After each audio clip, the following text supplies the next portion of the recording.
Yeah, hello Gaia. Hello. We have an interview in English for your English friends and your English speaking friends. Okay, we try the best. We try our best. Okay. So, do you have any sense of your teaching that you can put in words? Yes. Actually, there's no teaching. It's more pointing. Pointing to the essential, to who you are, to who you really are, and exploring that. So it's more actually pointing out how to explore that what we really are. And this exploration, my teaching, so to say, or the Satsangs that I'm holding, are not that I teach people, but to show them how to explore the essence. Because the essential is present everywhere for everybody. And it's not that I'm a teacher or the master or the guru. It's more exploring together. How does the exploring practically are going to happen? So mostly when the satsang starts, I invite people to sit silently a little bit and to investigate what they are noticing when they come in contact with their sensations of touch.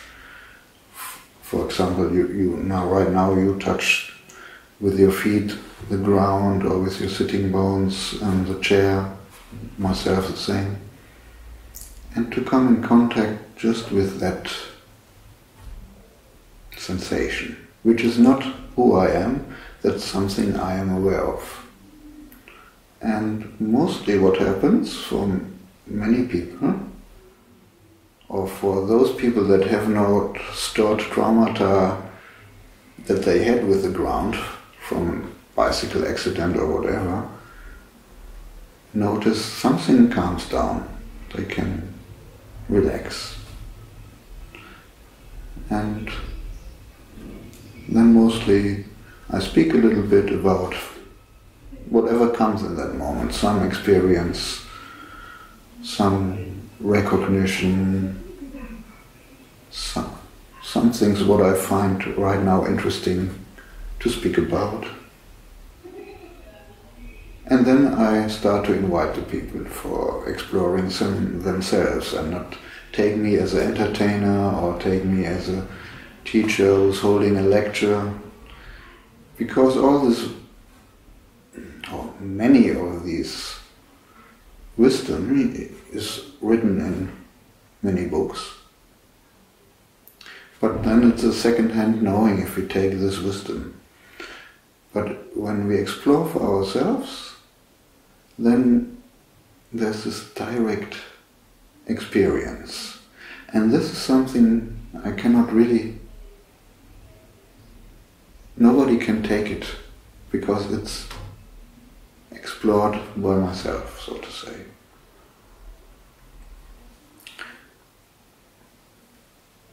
Does it make any sense for you when you listen to me? Yes. Yes. And the exploration is happening in the way that I ask myself who I am? This can be one way.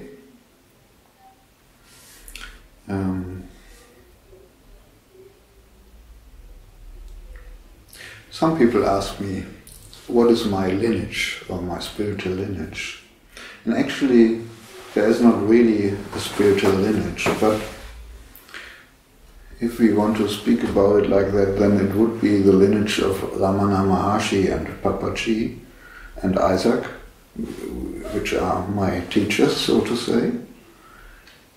And even though they didn't teach anything to me, but I learned something very special from them.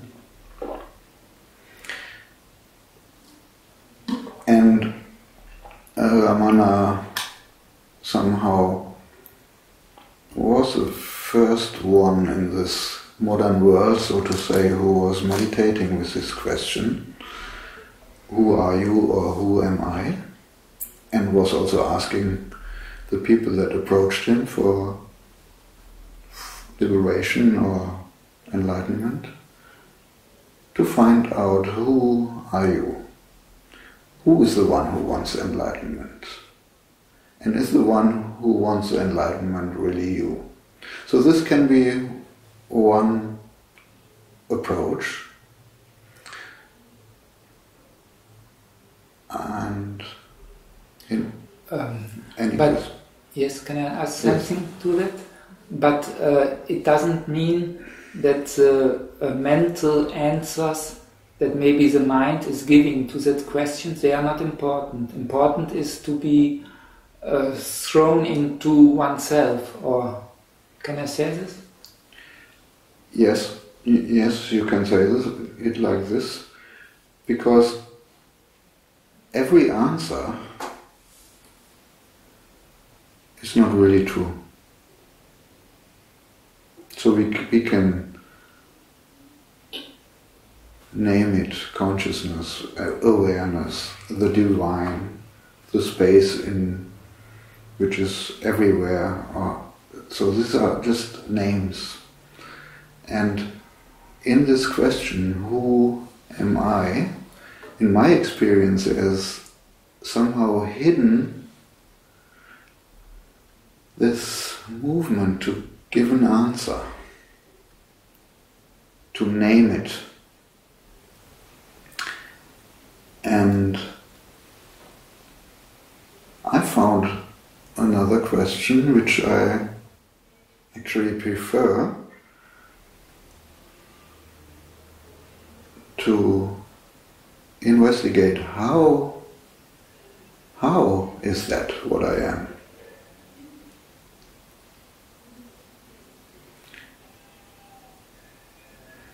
In my experience, then, it comes much more into aliveness. Then it's not so mental.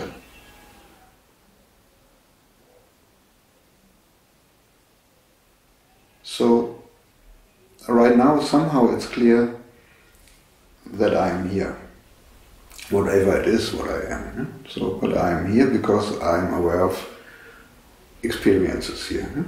Camera and talking, colors, thoughts, feelings.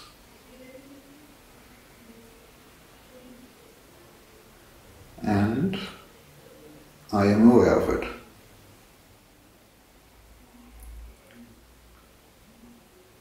So when I know that I'm not that what I'm aware of, because for me it's, if there's no spiritual concept, it's clear that I'm not what I see, this glass of water or this camera or this person.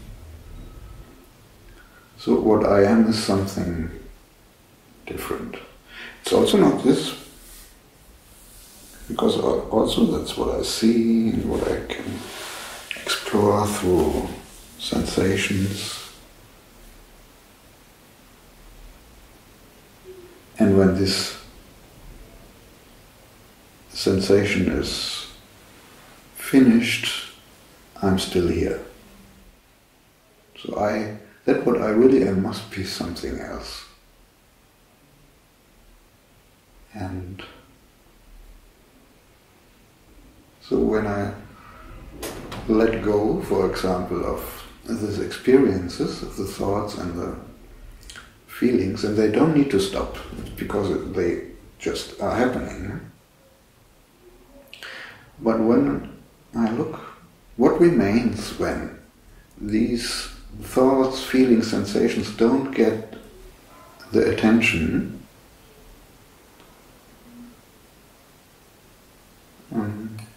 then I can explore that what remains. Can you put in word what remains for you?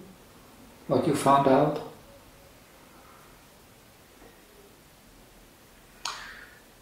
I found out that what remains is absolutely peaceful, absolutely silent, absolutely free, absolutely unconditional,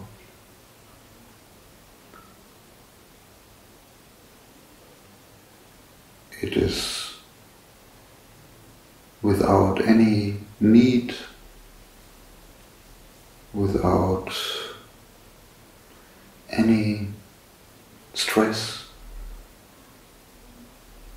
It is just wonderful when the attention comes there. When I saw that for the first time in my life, suddenly all the search for enlightenment was at the end. There was no need for enlightenment, no need for anything. It was just finally that what I always wanted to experience. Before it was hidden in some promises that I can experience that maybe in relationship or maybe in success in my profession or in a family life. But there were many conditions.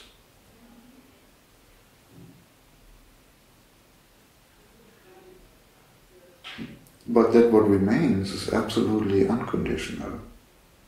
It doesn't go away. It is not angry.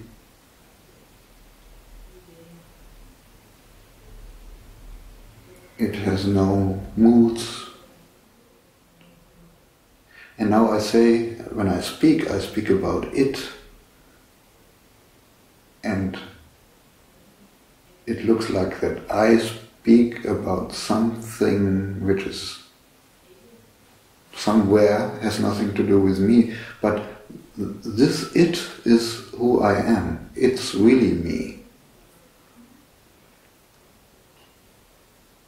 And because we are using language, and the language is like me and you and some action in between that,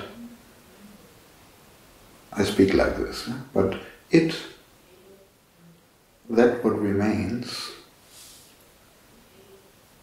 is not distant. It is me. Actually, it is a know it, but just to talk about it, yes, we say it. Exactly. Yeah, exactly. And just to talk about it, we somehow have to name it, like we can name it consciousness or whatever.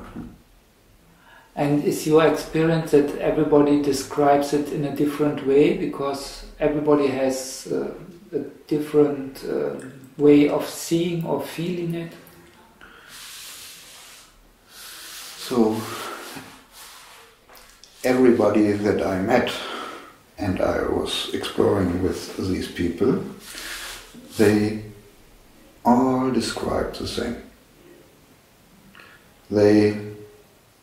And it doesn't matter where this exploration happens, if it is, for example, here on Canary Islands, or if it is in Germany, doesn't matter, or if it is morning, evening, night. It doesn't matter if there's hunger or no hunger or disease, or the circumstances are really not influencing that what remains. So, and then when the attention can somehow grasp it a little bit, everybody that I know describes it the same. My experience is that some people describe it more like, for example, cool, and the other like warm, and some say it's very unpersonal, and some see it maybe more emotional. So depending on the character or whatever. Yeah, well, what they then describe is again an experience that is arising when the attention comes to that what remains. And the experiences again very quickly take our attention, and often very quickly judging is happening.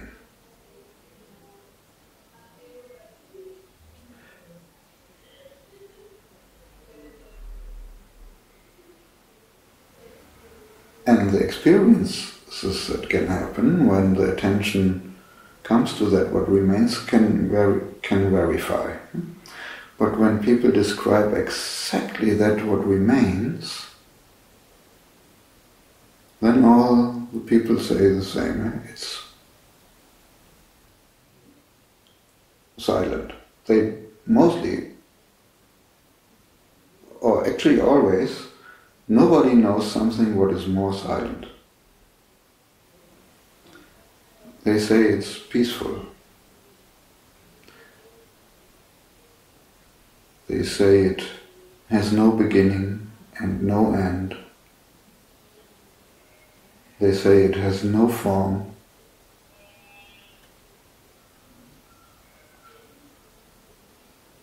And it has a quality of emptiness. And when it is more explored, then also it has the quality of fullness. Because that what remains is not separate from anything. So everything that appears is appearing in that what remains. So then people that are spiritually very educated or advanced say, but this is a kind of separation, and it's not supposed to be like that. And it's just a separation because we name it, we speak about it. There must be a separation then. And actually, I don't care about spiritual correctness. I know that who I am is not separate from anything.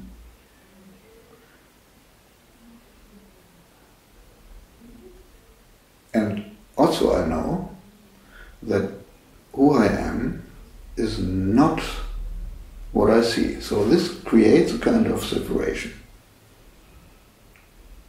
But I know I'm not the glass. But I know that this glass is not separated from me. It's directly, everything is just happening in me, in that what remains. The whole, everything, all that we know is happening in that. So when people get to a glimpse to know that or to experience that, can this be a hindrance then? Because the mind wants to grab it and wants to hold it and wants to have it back when it's maybe not seen at the moment. That might happen.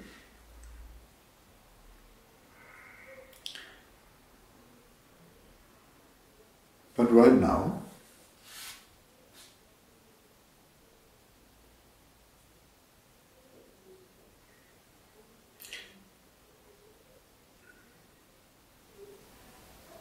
when your attention comes to that what remains, would you say that is happening right now also?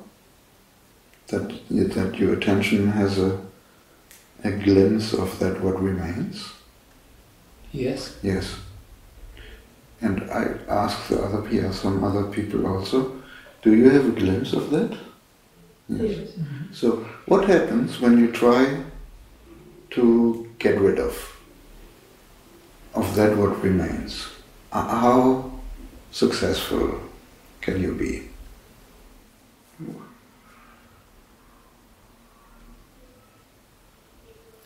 I cannot get rid of it directly, but if I start to think about something else very intensively, it may be becoming out of my focus. Yes, that's what can happen. Yes. That's what can happen, that it comes out of the focus or out of the conscious exploration, so to say. But right now, when we have that knowing about that what remains, we can see it cannot disappear. We cannot get rid of it. It's impossible. So, and this recognition is profound. Somehow this recognition stores in some memory in the body.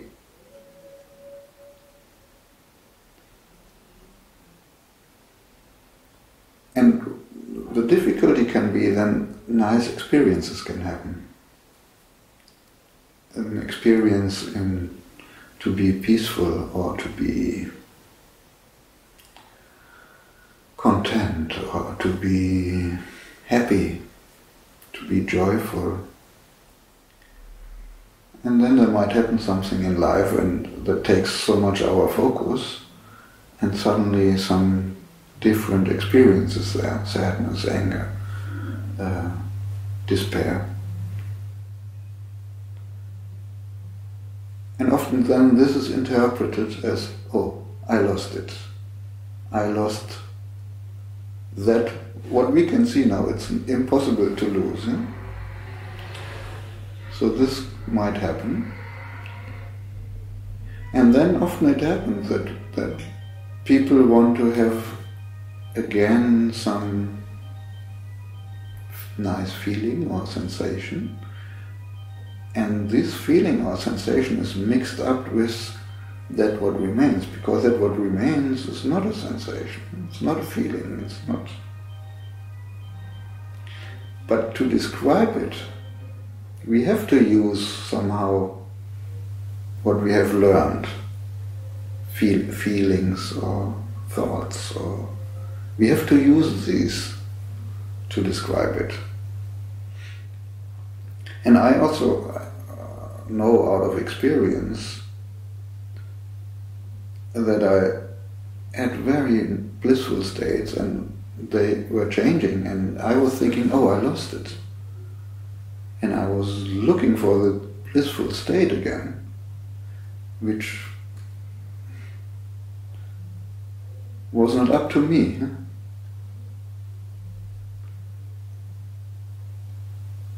And more I could see, okay, it's not about blissful states, peaceful states. It's nice to have them and thank you that they have been there.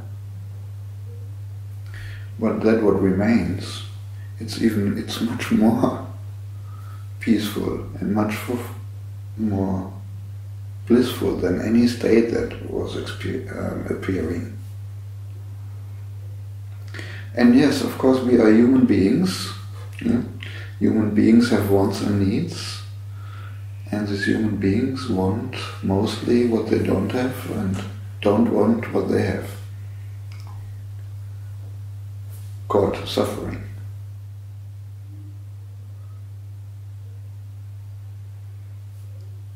if we want to come out of suffering, we just have to discover that what remains. It doesn't mean that what remains heals all these conditions, but it helps a lot. Because that what remains is a resource which is always present, always here.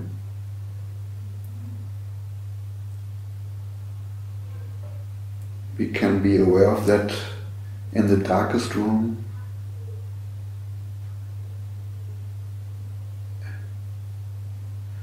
For example, the ocean is also a very good and beautiful resource. Or resource? How do you say? Resource. Resource. But the ocean, we have to be near to it to recognize it. That what remains, there is never any distance.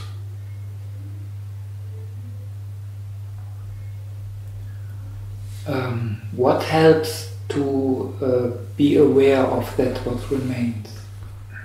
To be together with people who have the same focus? That helps a lot, or can help a lot.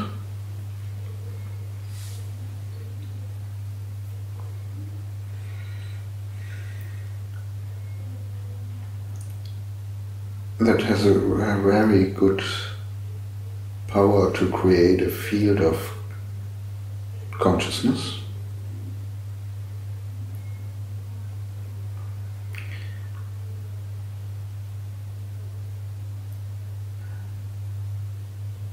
What also helps a lot is to notice that I am as a human being are safe here.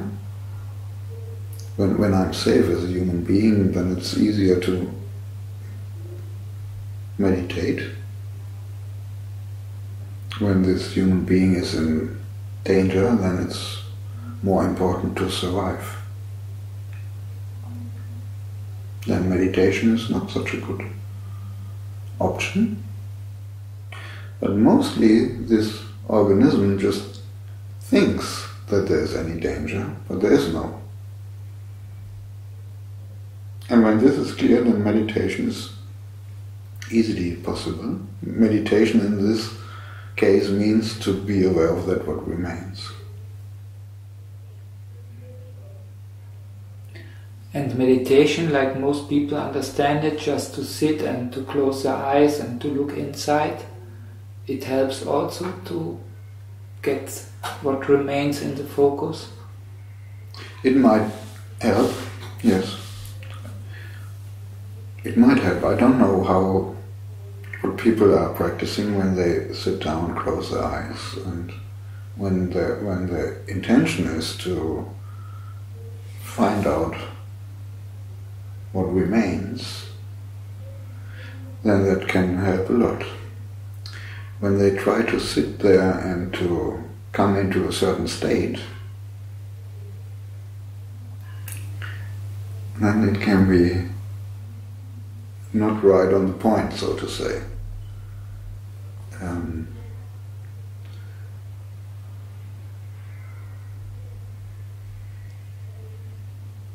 So what I point out again and again, it's not about any state of consciousness or state of awareness or however we want to call it. So I hear often people say, oh, I want endless joy. Yes, of course. Yeah, we want that. Huh? But the nature of feelings, and joy is a feeling, the nature of feelings is that they are changing. And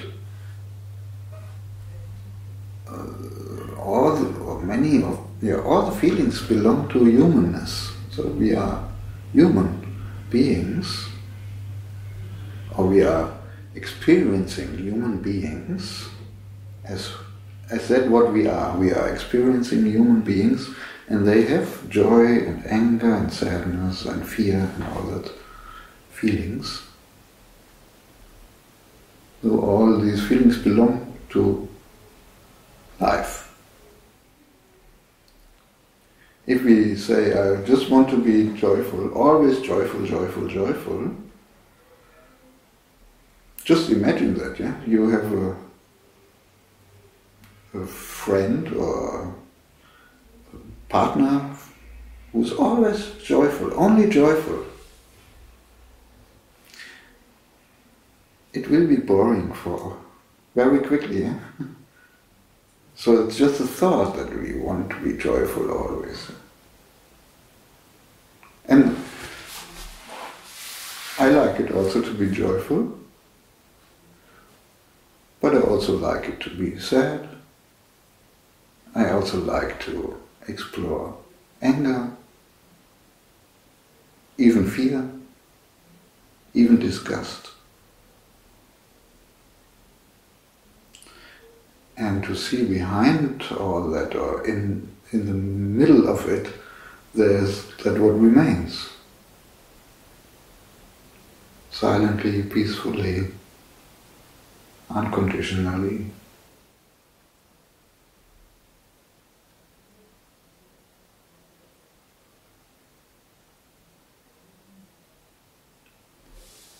Some people who put the intention to find out what remains, they report that they experience something like they call it the dark night of the soul. That means a lot of things coming up.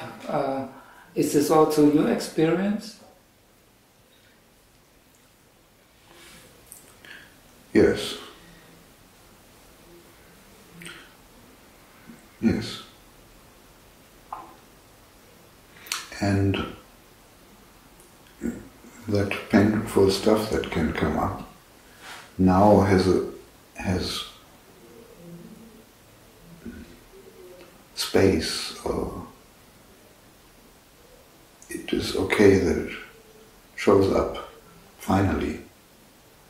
Finally there is enough space that it can be seen and can be felt, can be experienced.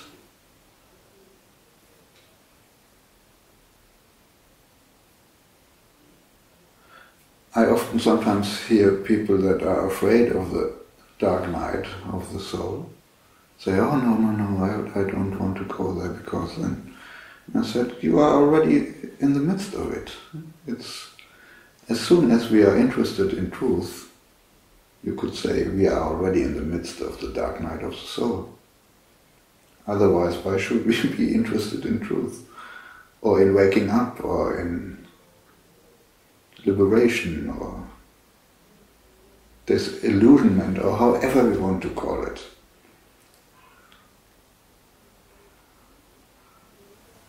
So we have already recognized that what I'm experiencing is the dark night of the soul. And when we find out that who we really are is something what is not the experience, then these experiences can be observed with a little bit of distance. Means we are not identified with it, unconsciously identified with it. So then we can see clearer that there is a identification, there's more consciousness about, there's identification and more consciousness about that I am not these experiences.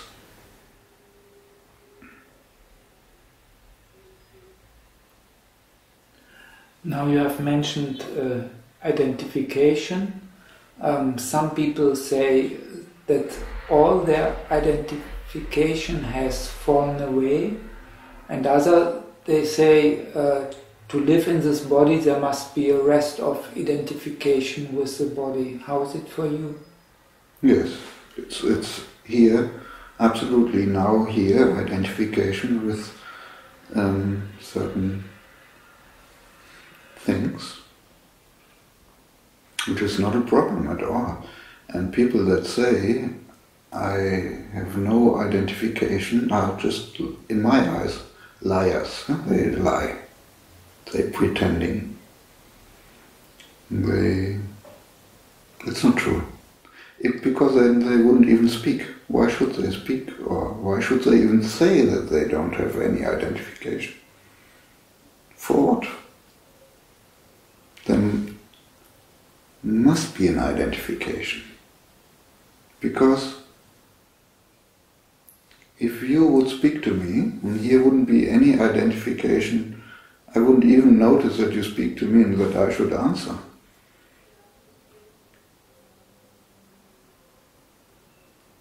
That's how I see it. It doesn't need to be true at all. That's how I see it. And I saw many masters, teachers, gurus, however you want to call them, satsang leaders, talk masters, they were saying this, and directly after that statement I could see their identifications in the way they were reacting to people that asked maybe questions that were not so comfortable for the master.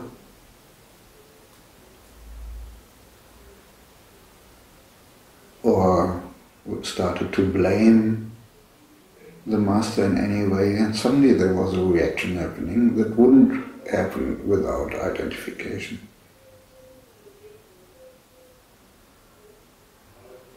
Maybe it's also a question how it's a definition of identification. Yes.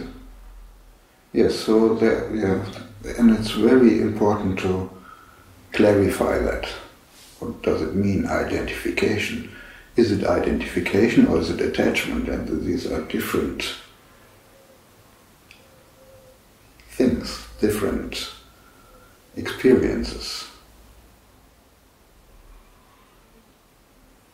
Just to know that when somebody calls Gaia, that you are meant to hear it and to react, and you know you are asked or something, that doesn't mean it has to be identification. It's just the knowing that name is now your name. I would call that identification.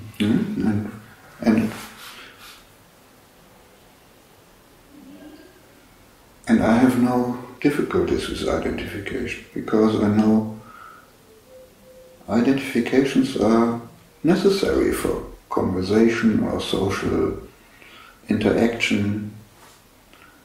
What we want as human beings. As human beings, we want to be in contact, we want to meet, we want to be in contact with the world, with the sensation.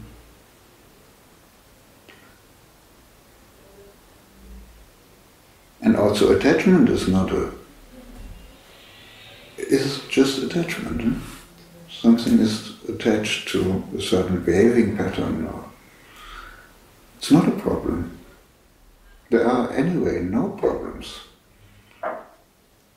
We just could call them like this. And when we say you are supposed to get rid of all the attachments and all the identifications,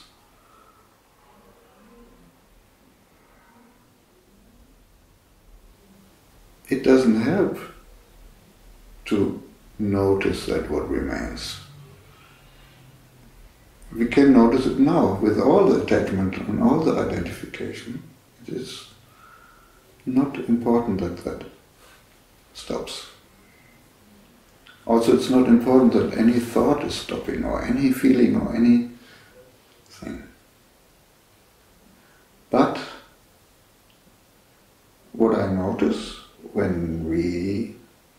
human beings are conscious of who we are.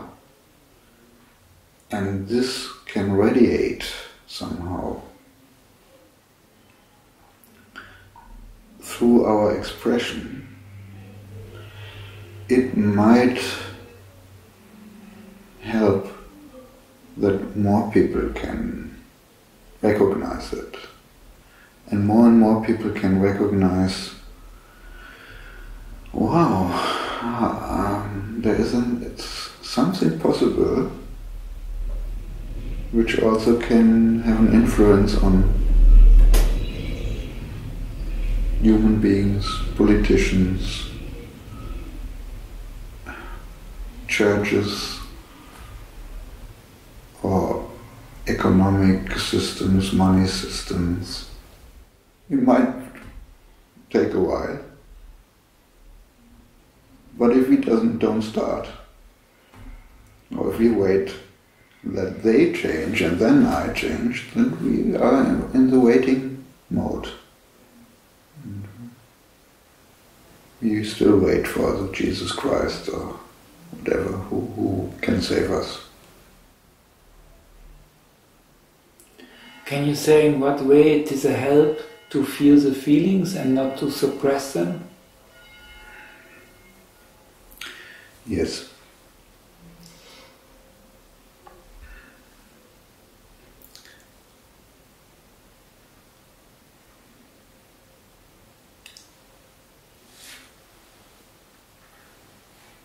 So I know feelings, and they appear through different behaving patterns of this organism as unpleasant or terrible, or however we want to call them. And when we can notice here and now that for this organism right now there's no danger to be here, then we also can explore that any feeling is not a danger. It doesn't matter how terrible it is or how beautiful. So any feeling there is no feeling that can kill me as a human being. That what remains anyway cannot be killed or destroyed. But this human being can die or can be hurt. But feelings don't do that. Feelings are just feelings.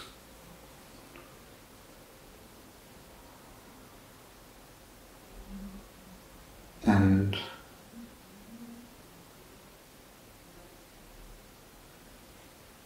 slowly we can start to be present in them and to enjoy them, maybe a little bit, just a little bit.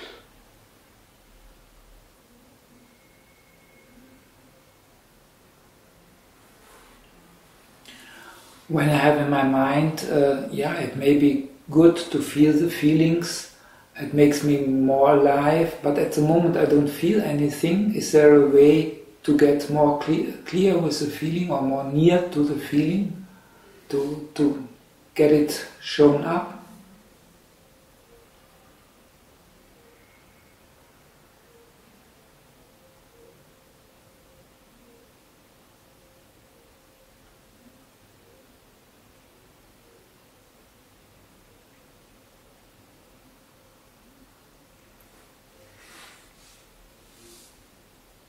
So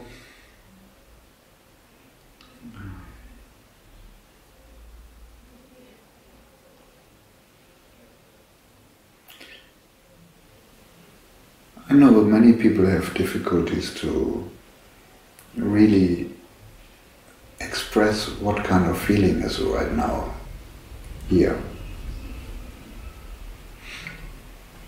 Because often it's mixed up with mental processes or with emotional load or with inner judgments. And But when I carefully look right now here, it's not impossible that there is no feeling. There is always some feeling. So often people say, when I ask them what do you feel, they say, oh, good, it feels good. But this good is not a feeling. Good is a judgment. And judgment in this case doesn't mean anything bad, or it's just judging, evaluating, you could say.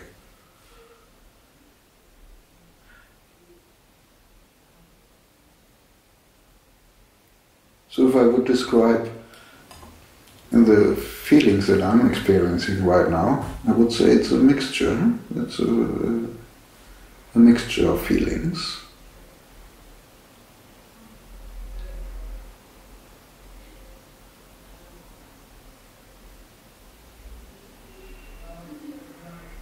And there's right now no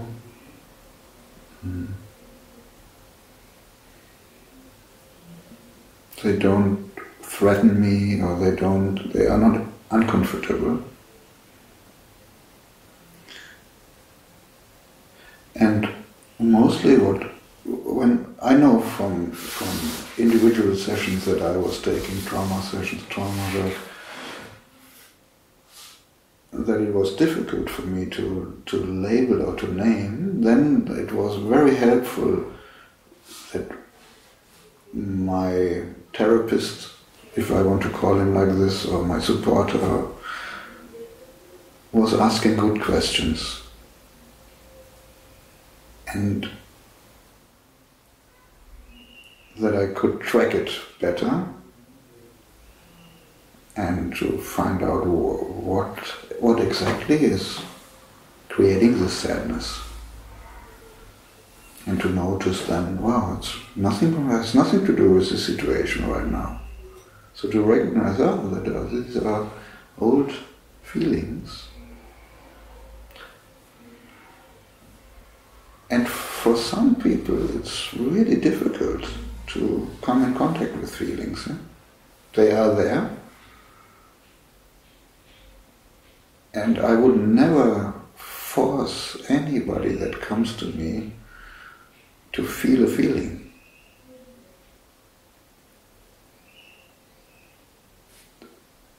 My approach is different.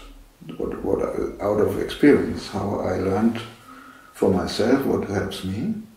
So I would never tell somebody to feel the anger now. Now feel the anger, it doesn't do anything to you.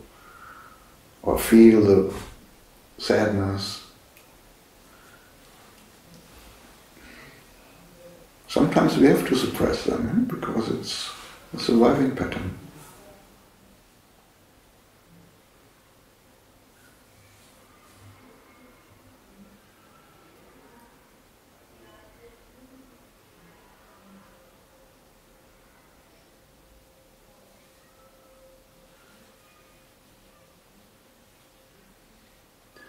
I found out when I don't feel a feeling, that I watch myself and I watch that there is no feeling.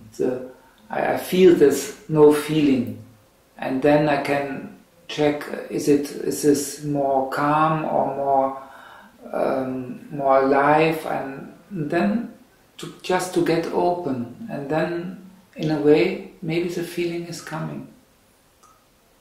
And it feels good then, it makes me more soft and more available and... Okay. Now I think there's a distinction to be done. Softness or warmness or flow, I wouldn't name that as a feeling. I would say this is a sensation.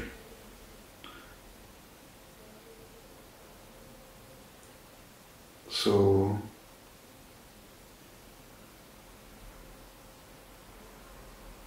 we often say I feel warm, or I feel in the flow, or I feel to be like this. It's a kind of expression what we are using.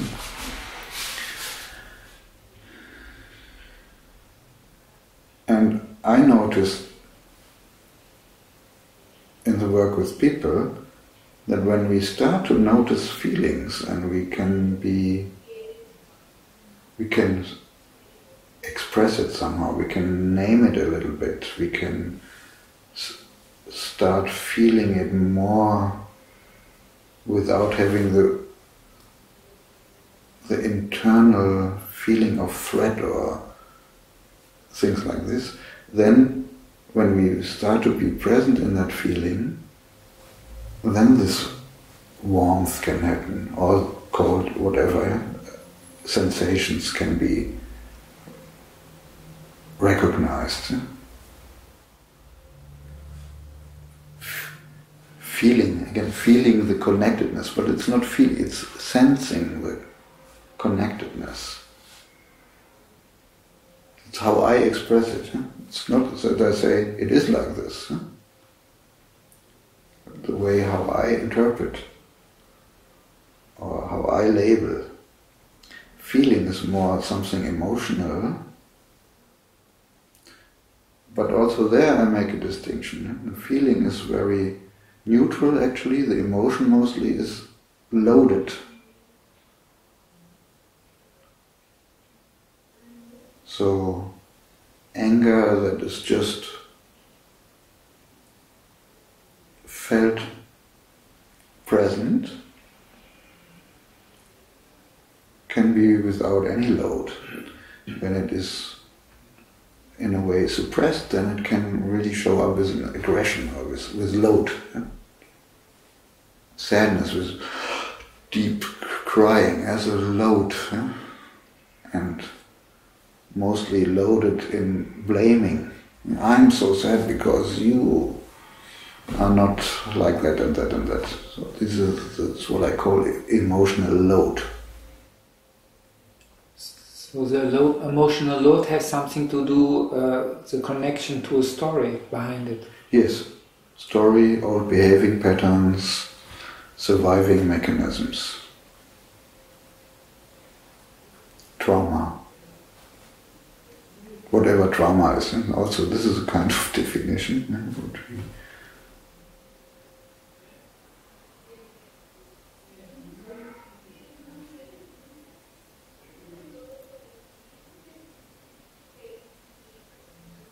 So feelings of guilt, we say, for example, guilt feelings. It's not a feeling, it's a thought.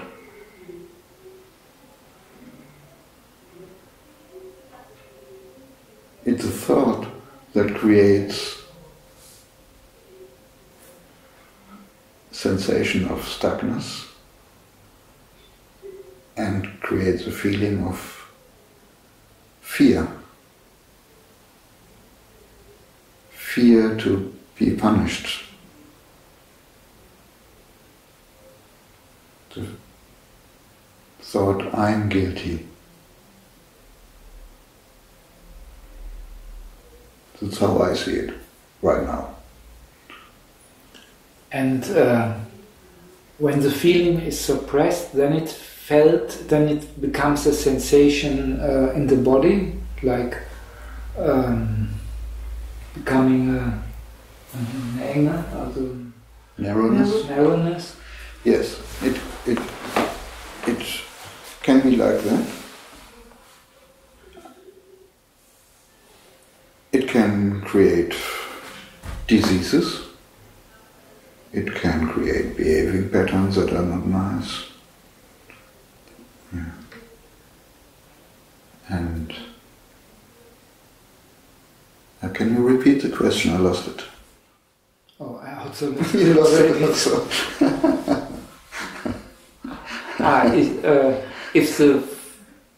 If every feeling is a sensation in the body at the same time, or only when the feeling is suppressed, to say it exactly.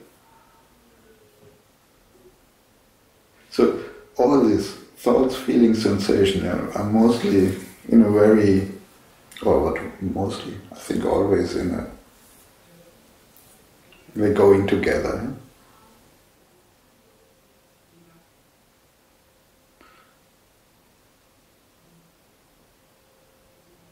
So if we, for example, have strongly that surviving pattern to be always a good guy, to be loved or to be appreciated or to be seen.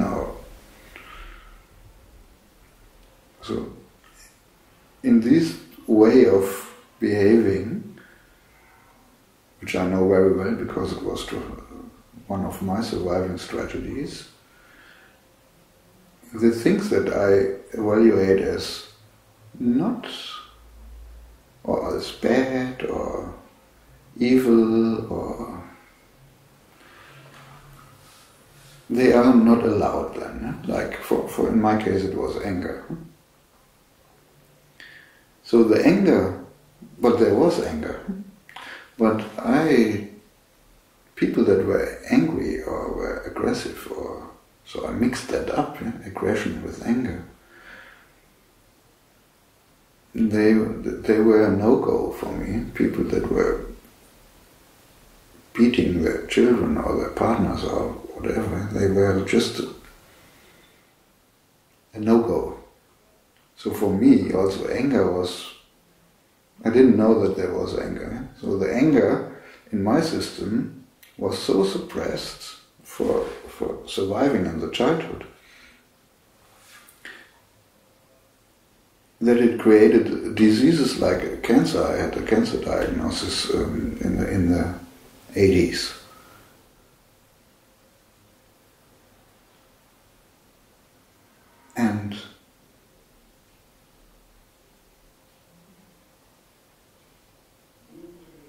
And the anger that was there, that it came out in a different way. It came out in being sarcastic, sarcastical or cynical or very mental, yeah?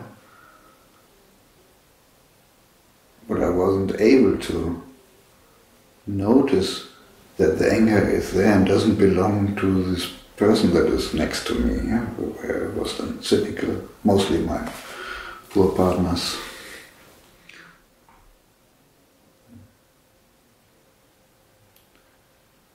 And as we are lovers of love, we love to love. Yeah? It's the most beautiful with everybody, actually.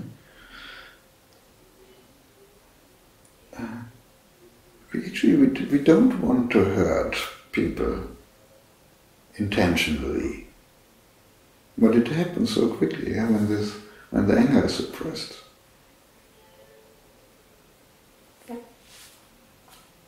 How did it change for you through therapy and meditation? And yes, for me it helped very much to take sessions in somatic experiencing and Nam, two methods of trauma healing, and then also to study that, and in the study of that work I took many sessions, and then I could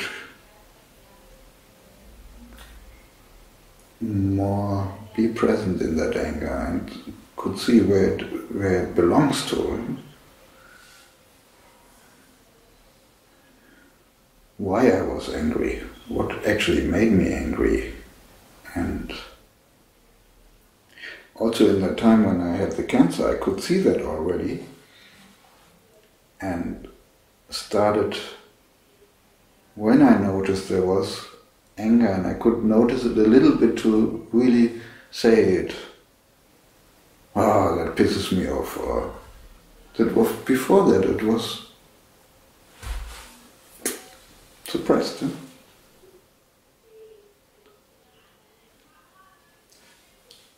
This expression then, it pisses me off, or I don't like it, or whatever, came out in a very aggressive way actually in that time, because I was not really able to be present in that feeling.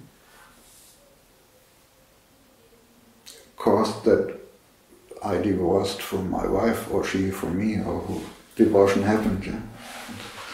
Because she knew me as this nice, friendly guy who always was helping everybody and everything. So, but that helped me to survive, I think. Maybe otherwise I would have died of this cancer. I don't know, yeah, what is how it feels like now. And noticing that being angry or feeling anger is not bad and doesn't say anything about me and is not bad, helped to be present, to be more present in anger. And there are still, I think there are still deficits, do you say that like that? Deficits, yeah. Can it happen that somebody comes to you in a single session or in satsang and after some time you tell him, it's nice you're coming to me, but it's maybe better you first do some trauma healing? Yes. Yes, it can happen. So I invite everybody for satsang. Everybody is invited in satsang, however his patterns are. But when I see there's a way of approach or a way of exploring that doesn't support him or the group in that moment, then I invite him for an individual session, maybe with me. And when I see my capacity is not good enough for them, then I would invite them to find somebody who can work regularly with them and who might be even more skilled than I am. Okay, I think in all the what you are offering to people, like a single session or satsang,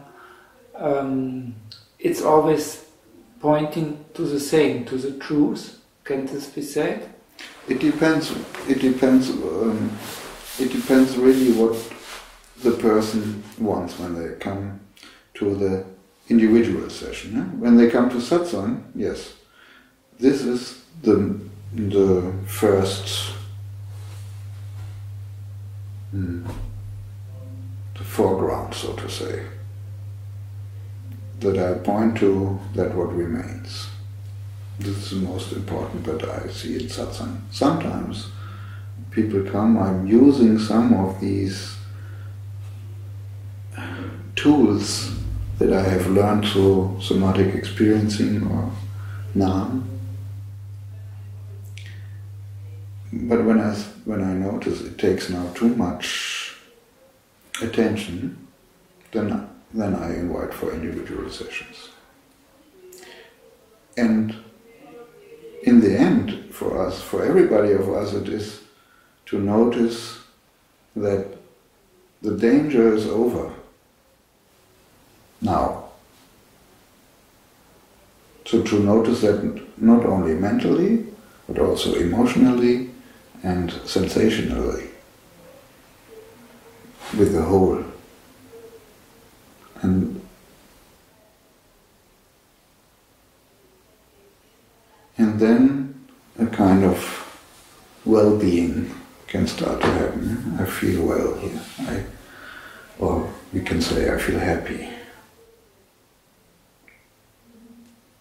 You need the personal contact to the people to be with him or her in the same room, or you do sessions also via Skype or telephone? Yes, I do also via Skype, telephone, Zoom, all these possibilities that are available online.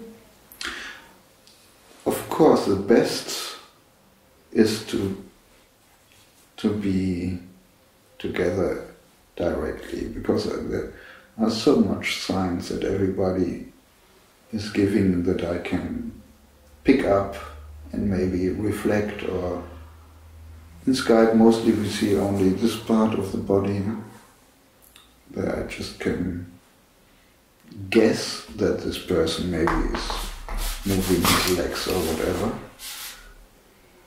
Then I can ask.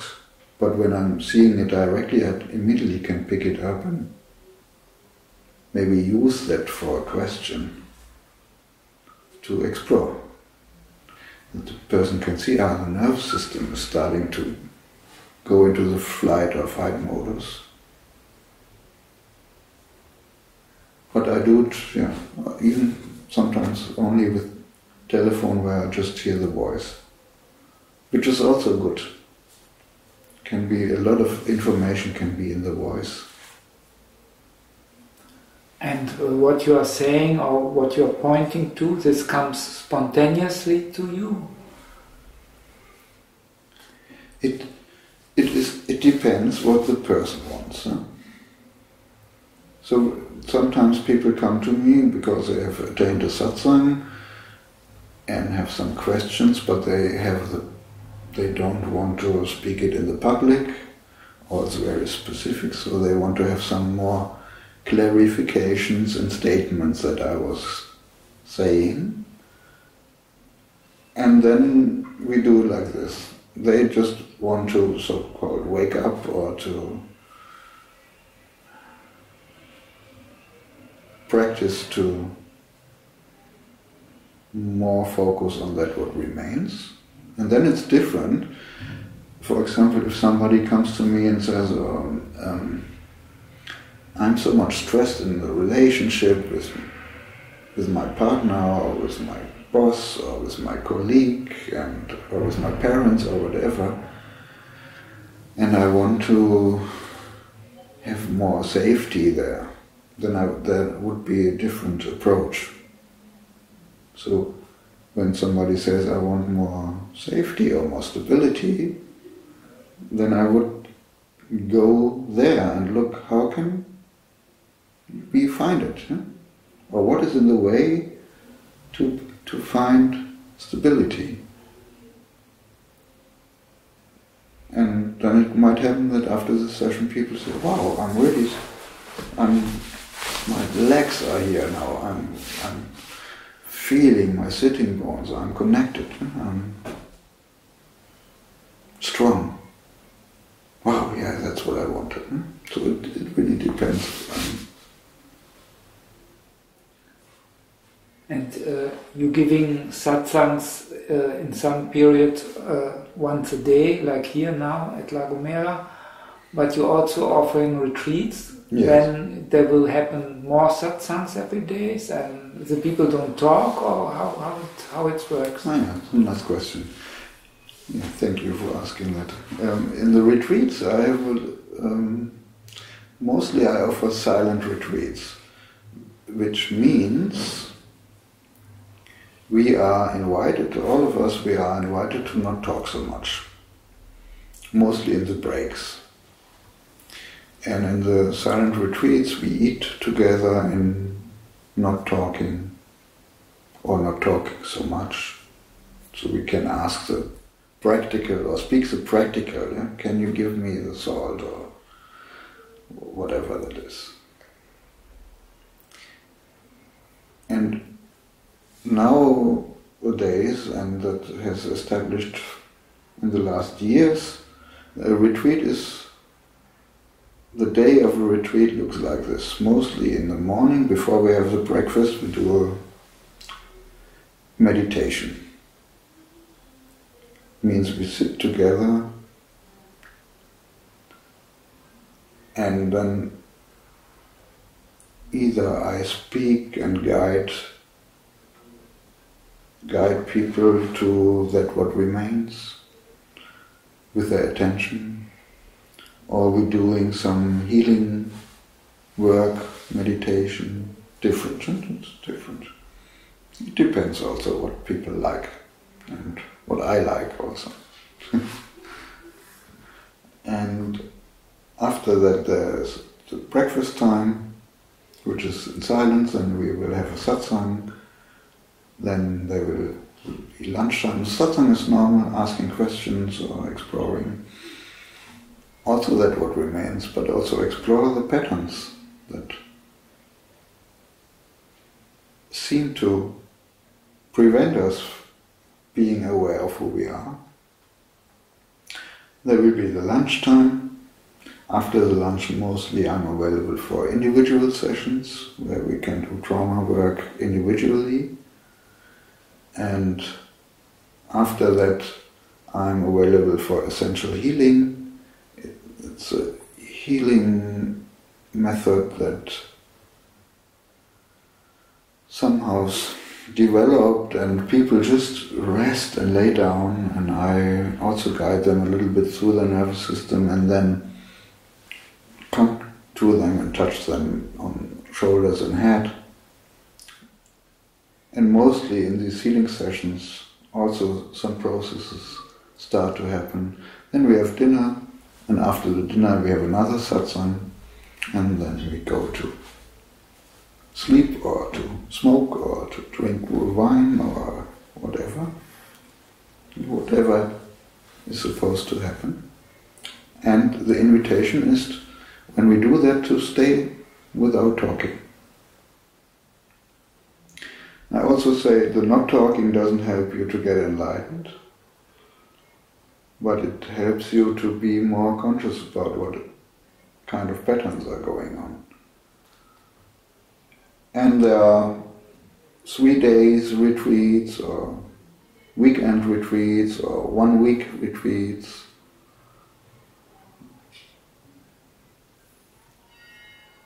And you're not offering retreats and satsang only in Germany, but also in Romania and what? Czech Republic, or yes, Switzerland, or Austria, or Spain now. It depends where people invite you and yes, where you have a good feeling? Or? Yes, I mostly go just for invitation. Only the retreats I'm organizing myself.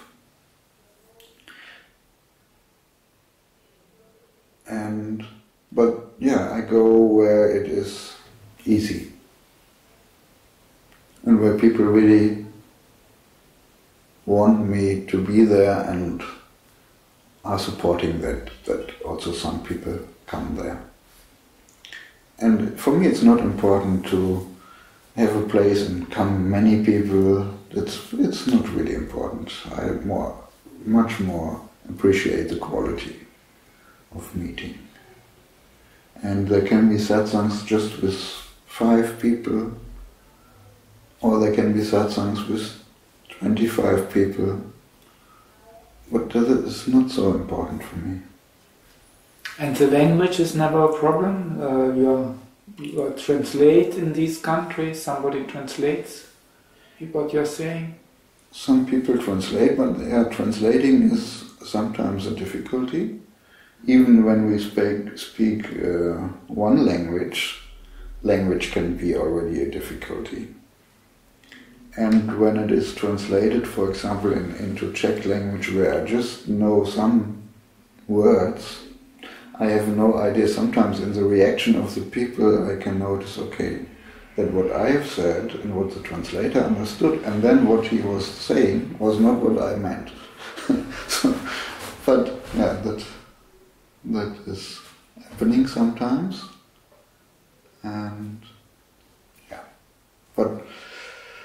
mostly then in these countries I speak English because most interpreters prefer English. But sometimes also German is possible.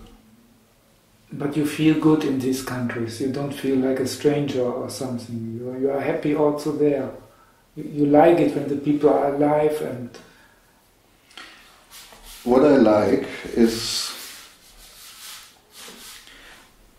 when people see and receive a way of healing, and to be together with them and being, to be there and see what happens, and see suddenly when they see, wow, how great is that? Or, oh, suddenly so much pressure is falling away from me. And just to be present in that's my joy. I love it, to see that happening. And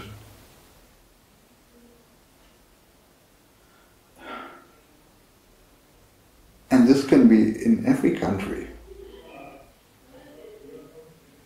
So, yeah, it can be in every country. And you enjoy traveling and staying at the different places and atmospheres and culture? Not always, but mostly. Yes. Sometimes I don't want. Sometimes I say, I prefer to sit on my sofa at home and watch television, or to be with my girlfriend, or with my children, or my grandchildren, or things like this. So I'm still a normal person. And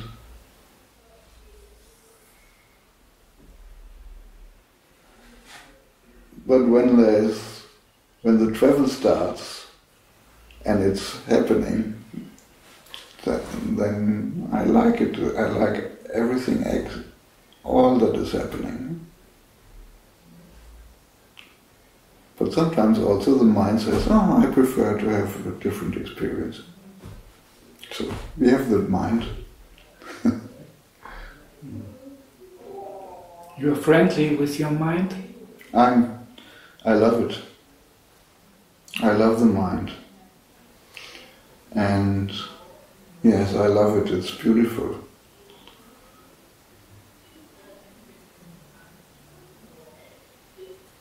The mind wants to help always. And it is so innocent.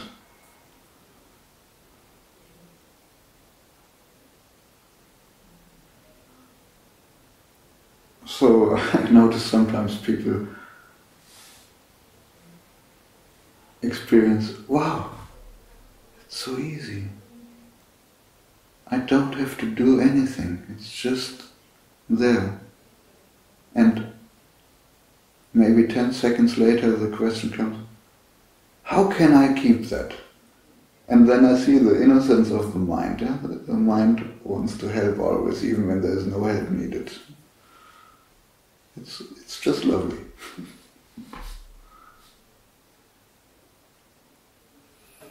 Okay. Do you have questions? No.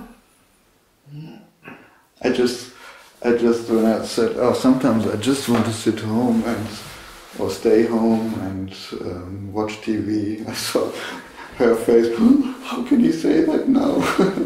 How can he be so anti-enlightened?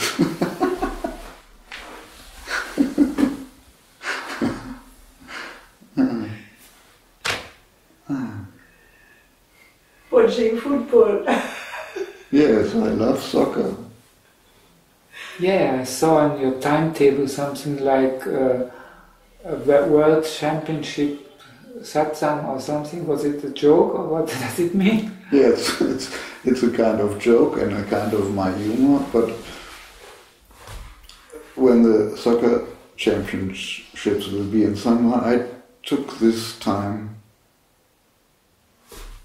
to not travel somewhere and to watch all the games that I want to watch. And in between, I offer, if people want to come for individual sessions, to come there, and I call that the championship satsang.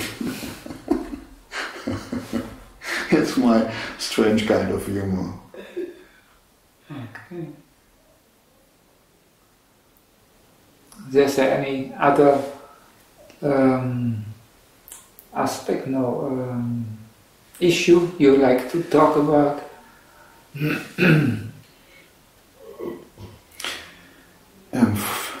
It's coming nothing from my side. Maybe some of you have something that can be spoken about, but I'm fine with this interview. Okay, then thanks a lot. Yes, thank you also.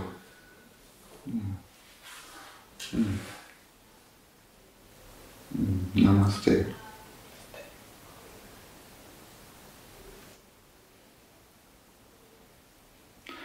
Namaste means actually not thank you.